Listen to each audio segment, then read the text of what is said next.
Hey Reddit, I need your advice on a situation that's happened with me and my fiance Mark that has shaken me to my very core. For context, Mark and I met a few years ago while we both were visiting Scotland.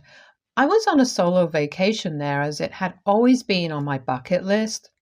Being an architect, this trip was a well deserved break from my high pressure job. During one of my days of exploring Scotland, it started raining suddenly while I was out shopping. As I scrambled to find cover, I noticed this charming little coffee shop at the corner. I rushed to get inside when I noticed a man who seemed to be blind fumbling with his umbrella at the door. I saw that he had a guide dog, so I kindly offered to help him out and open the door for him.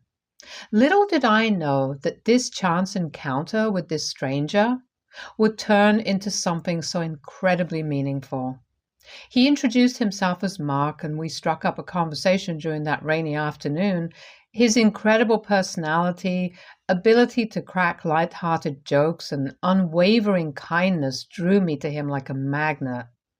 We learned that we were both from the States, so we met up a couple of times over the next few days while I was in Scotland. I noticed that I really enjoyed spending time with him and Luna, his guide dog, who was absolutely adorable. Mark, it turns out, was a single dad who had recently gone through a tough divorce with his ex-wife, Maggie. Following the divorce, she made the decision to move to Mexico with their daughter, Lily, who was 14 at the time.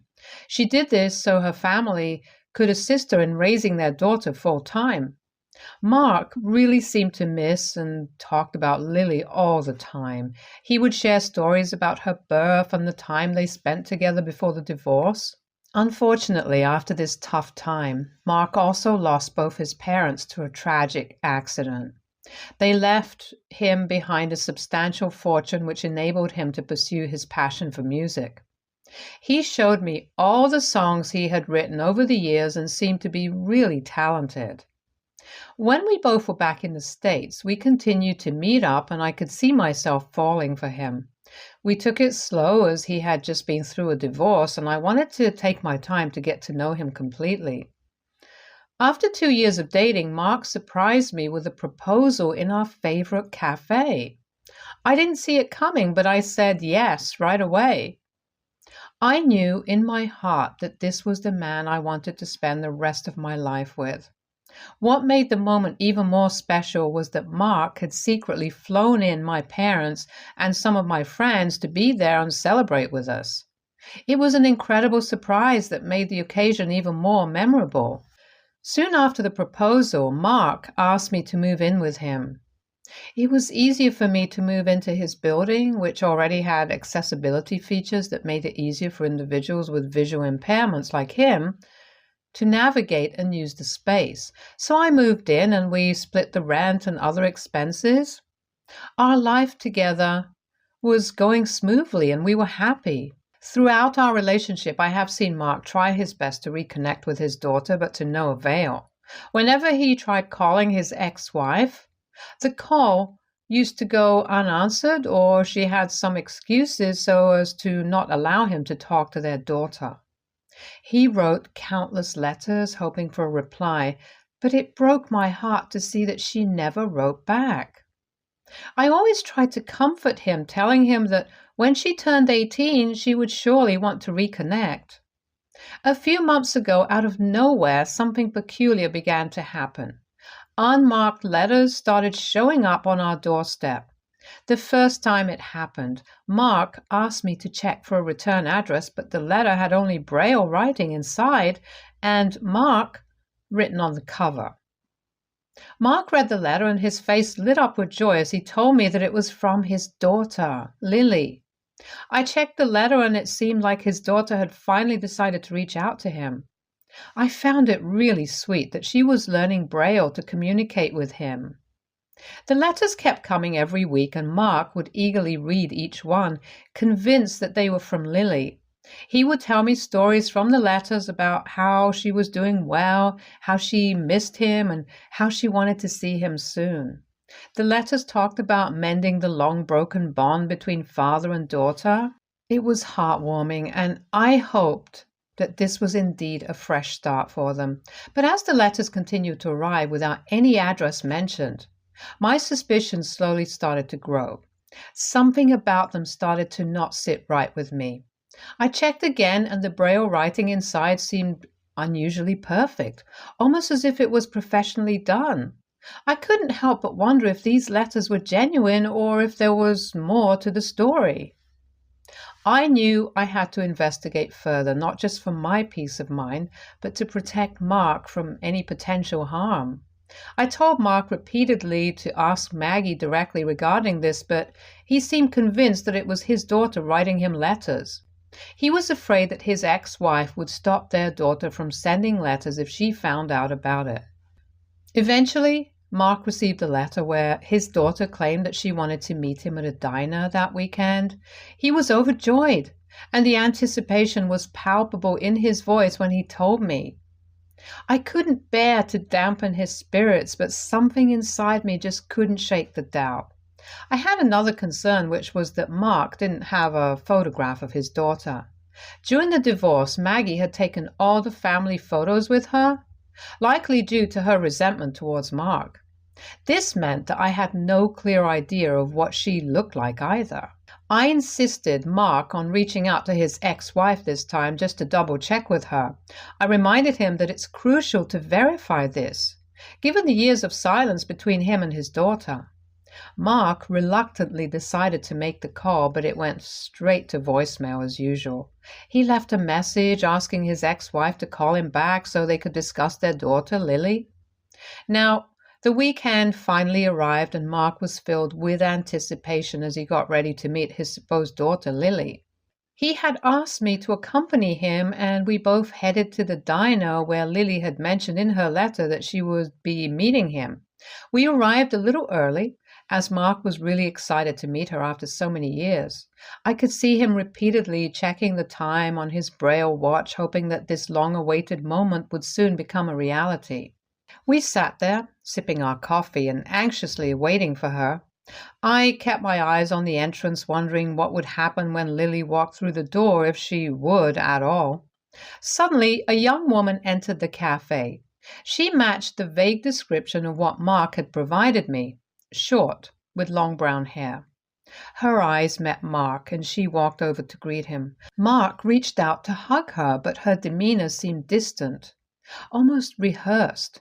I observed her closely and noticed how her voice seemed oddly familiar, but I couldn't quite tell for sure. She turned to me with a smile that didn't quite reach her eyes, shook hands with me, and sat down opposite us.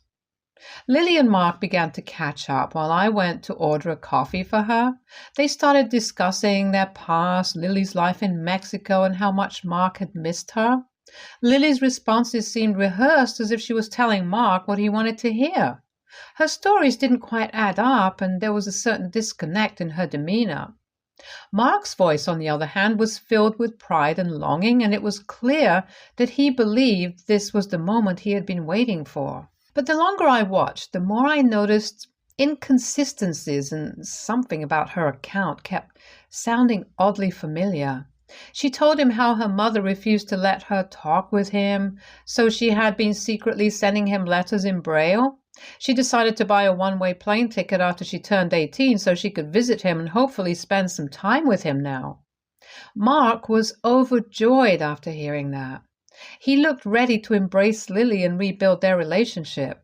He even invited her to our home to live with us during her visit here, eager to introduce her to Luna. His loyal guide dog, and show her the life we had built together.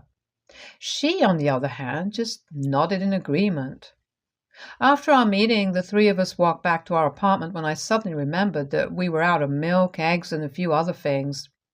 I told Mark that I needed to make a quick trip to the local store so I could cook Lily her favorite dinner. I wanted to be a good host and extend Lily the hospitality she deserved, even if I wasn't sure if she truly was Mark's daughter. In the store, while I loaded my cart with groceries, the conversation with Mark and Lily kept replaying in my mind. Mark had shared with me so much about his ex-wife and their daughter, but there was an undeniable unease about her that I couldn't quite put my finger on. I kept getting the feeling that I had heard her voice somewhere before. As I was walking back to my car with bags in hand, it suddenly hit me like a lightning bolt. Her voice was hauntingly familiar, and the memory of where I had heard it before washed over me. You see, just a few months ago, I received a call while I was away on a work trip. The caller claimed to be from my bank, stating that my card was under suspicion for unusual activity. They had asked me to confirm certain personal details like addresses and phone numbers in order to protect my card from being suspended. At the time, it seemed harmless, and I willingly provided the information they asked for. But when I returned from my trip and contacted my bank, they informed me that this was a common scam.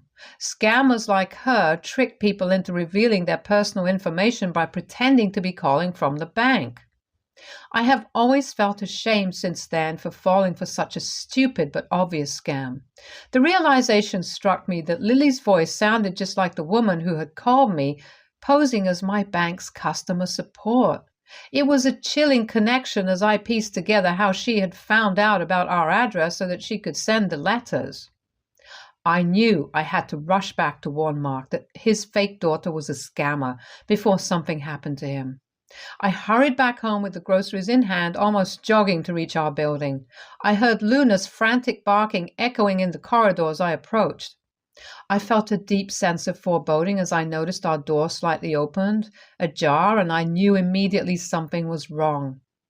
I put the groceries down and gripped my phone in my hand so I could call for help in case something was wrong.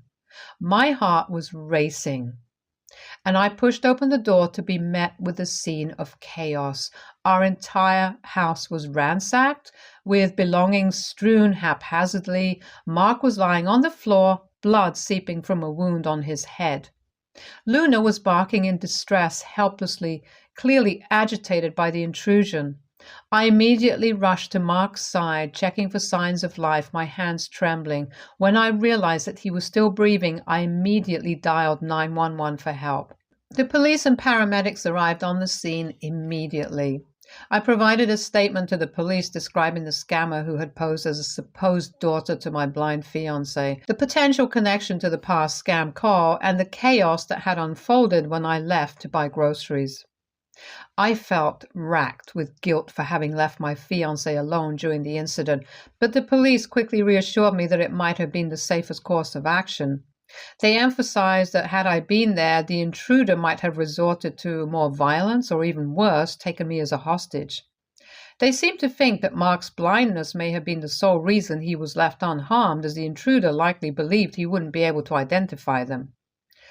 I spent the entire night at the hospital, anxiously awaiting Mark's recovery. I called my parents, and as I recounted the terrifying events, they were shocked and concerned for me. They promised to catch the first flight to be by my side. I decided to leave a message to his ex-wife regarding what happened in the hopes that she would eventually reach out. I felt because they shared a child together, she had the right to know. When Mark finally regained consciousness, I rushed to his aid, wanting to reassure him that I was there and that things were going to be okay.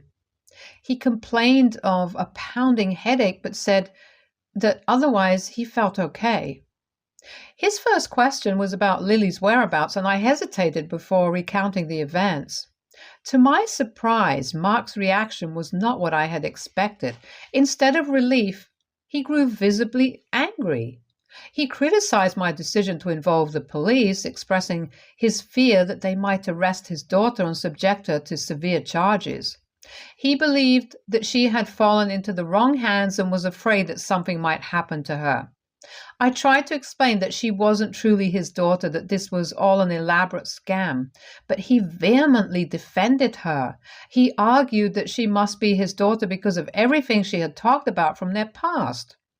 I argued back, saying that the memories she mentioned seemed too vague and non-specific to be convincing.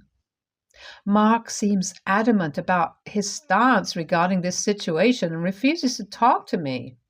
I'm not convinced that I'm at fault here, so I'm turning to Reddit for advice. Have I done something wrong by reporting my fiance's supposed daughter for being a scammer and potentially being involved in the robbery? Update 1. It's only been a few hours since I posted this, and it's been overwhelming to say the least. My post seems to have gone viral, and I have been flooded with messages and requests from strangers, all requesting an update. As many of you suspected, just like me, it turns out the supposed daughter was indeed a fake, a fact confirmed by the police who reviewed our building's CCTV footage. They discovered that when Mark allowed the woman inside, there was a man who was hiding in the bushes, and he sneaked into the building with her. The police could quickly identify her as she was already on their records for other house invasions and petty theft. The police questioned Mark about what happened once they were inside. Mark explained that he had told her to make herself comfortable while he went to his room to change, and that's when he heard loud noises from the living room and his guide dog Luna howling in pain. Mark entered the room bewildered, but he was suddenly struck with a loud object. He could feel blood running down his face as he lost consciousness and didn't remember anything after that. I have handed over all the letters we received from the woman to the police. It felt sad to see that Mark had kept all of them, believing they were from his daughter Lily. My parents arrived, and my mother couldn't hold back her tears when she saw all the police activity and Mark's condition in the hospital. My father is deeply concerned and has told me that I was incredibly lucky not to have been present during the robbery. After hearing what the police had to say regarding the woman, Mark is slowly starting to believe that he might have been wrong all along.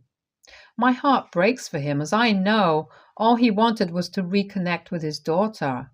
He has since offered me a heartfelt apology for snapping at me earlier. I understood that he was upset to be confronted with the truth that this was all a deception. It's a tough pill to swallow for someone who had waited for years to reconnect with his daughter. Now we are looking to the police for updates on the situation. I'll keep you all posted as soon as I hear more. Update 2. I'm back as promised with an update. In just a few weeks, my once seemingly perfect life was turned upside down by this incident. We cooperated with the police in the aftermath of the incident, answering their questions to the best of our ability as they sought to gather more details. Fortunately, with the help of video footage and our statements, they were able to identify the second suspect. It was revealed that both the man and the woman were part of a larger organized group that had been running these scams for a significant period. Their elaborate scam involved making phone calls to individuals and extracting personal information, which they then used to track their victims' locations and plan their actions. These criminals were professionals, adept at home invasion, and did their research on how to deceive people. They had meticulously followed our movements over months and gathered significant knowledge about our lives before the woman, pretending to be my fiance's daughter, reached out to us. They found out about his daughter from the public records available and also knew about the fact that she lived in Mexico with his ex-wife. Given my fiance's wealth, they intended to rob him, and they would have probably killed me if I had tried to stop them. They might have also hacked into Mark's phone, which let them find out that he wasn't in contact with his daughter currently. Fortunately, the police were already investigating this group for a long time, so they were aware of some of their tactics and capabilities. The woman had been arrested, and the police are actively searching for her partner. We have learned from the police that this duo had scouted our building and noticed a malfunctioning camera, which led them to quickly plan a meeting with my fiancé and me. But what they didn't know was I had repeatedly complained to the building manager about the broken camera, which had prompted him to repair the camera that very same day. Fortunately for us, this helped the police catch the criminals and bust their entire operation. In the aftermath of this terrible ordeal, our lives are slowly returning to some semblance of normalcy, although it is going to be a long way to recovery after what we have been through. Mark is still coming to terms with the fact that he was deceived and nearly victimized by these scammers.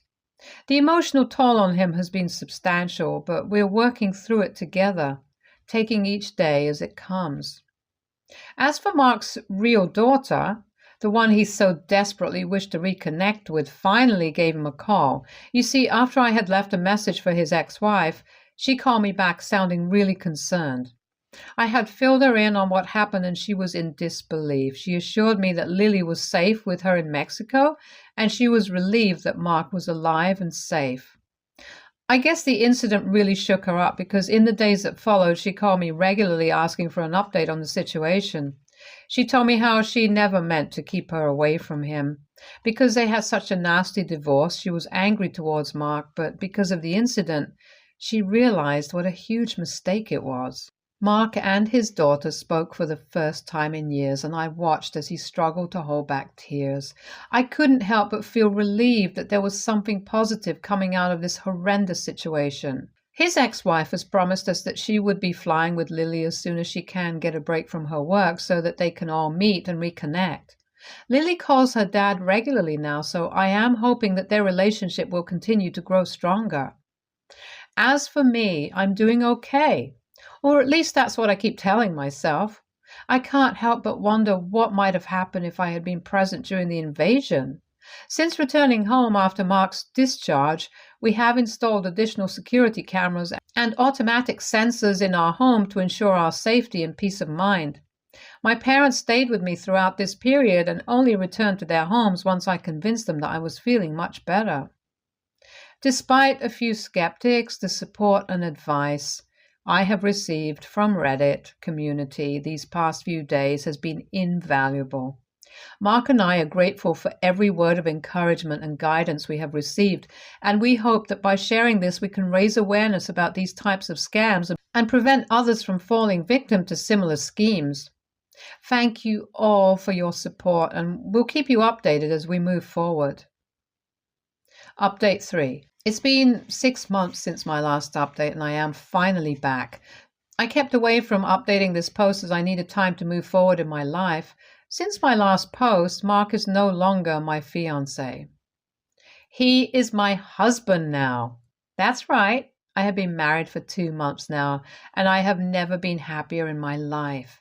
We realized that after all that we've been through, our love runs deeper than ever. We had a small, intimate ceremony with close family and friends where we tied the knot.